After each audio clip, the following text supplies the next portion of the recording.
Have you ever read about the paradise of Shaddad? If not, then let me tell you something interesting and strange about it today. The people of Iram belonged to the tribe of Ad and lived in a city called Iram, which was famous for its tall pillars. The word Imad is the plural of Amad, meaning pillars. There were two tribes of Ad, one called Ad al-Qadimah or Ad of Iram. They were descendants of Ad bin Awad bin Iram bin Sam bin Noah.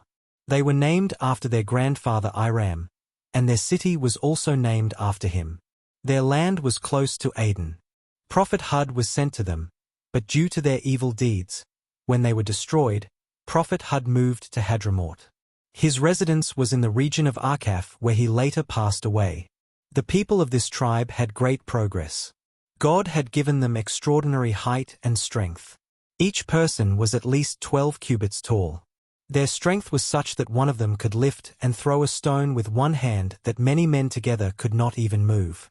With this power, they took control over all of Yemen. Two of their kings became especially famous. They were brothers. The elder was Shaddad, and the younger was Shaddad, who later became king. They ruled over vast lands and gathered countless armies and treasures. After Shaddad expanded the kingdom and brought it to its peak. Many rulers of the world submitted to him. No king at that time dared to oppose him. This power and wealth made him so proud that he claimed divinity. Scholars and reformers of that time, who were heirs of the knowledge of earlier prophets, warned him about the punishment of God. But he replied that he already had all the power, wealth, and honor that anyone could desire, so what more could worship bring to him? Prophet Hud also tried to guide him, but he refused. The preachers told him that this worldly kingdom was temporary, while the obedience of God brings eternal salvation and paradise, which is better than all wealth. Shaddad asked them to describe paradise. When they told him about its beauty and blessings, he said, "I do not need that paradise. I can build such a paradise myself in this world."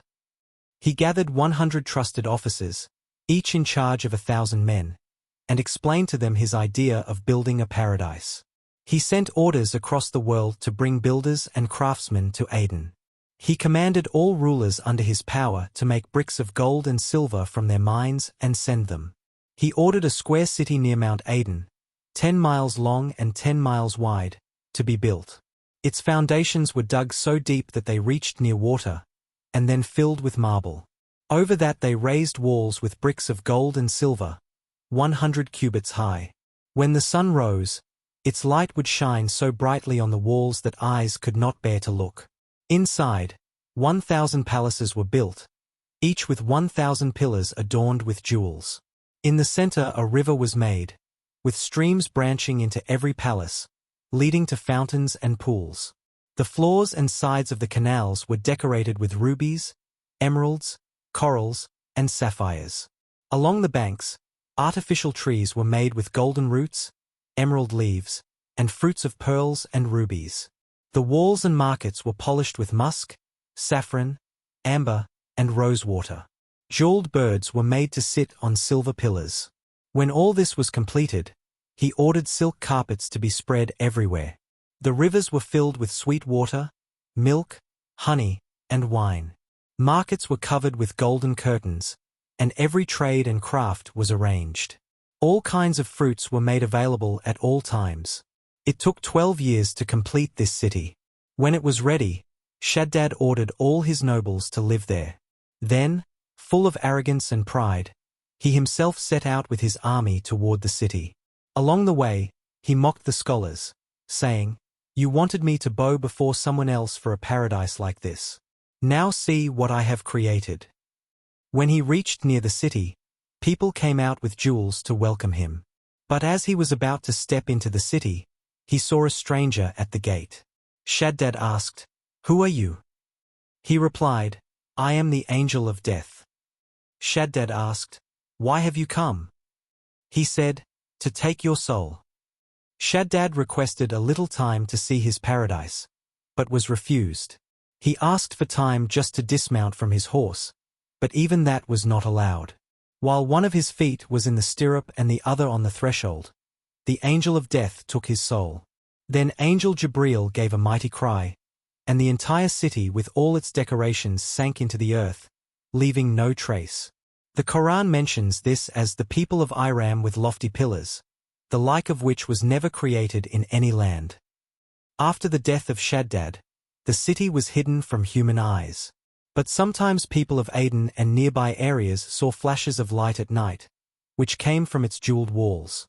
Once Abdullah bin Kalaba, a companion of the Prophet, went in search of his camel and reached near that city. When he saw its towers and walls, he fainted. On regaining consciousness, he entered the city and saw its rivers and trees like those described about paradise. But it was empty, with no people. He picked up some jewels and returned to Damascus. He went to Emir Muawiyah and told him everything. Muawiyah asked whether he had seen it in a dream or awake. Abdullah replied that he had seen it fully awake, and described its location and signs. He also showed the jewels he had brought. Muawiyah was astonished and asked the scholars. They said that this is indeed mentioned in the Quran as Iram of the pillars, but God has hidden it from the eyes of people. They also recalled that the Prophet had said one man of his nation would one day enter that city, a man of short height, red complexion, with 2 moles on his body, searching for his camel. When Muawiyah saw these signs in Abdullah bin Kalaba, he said, "By God, this is that man."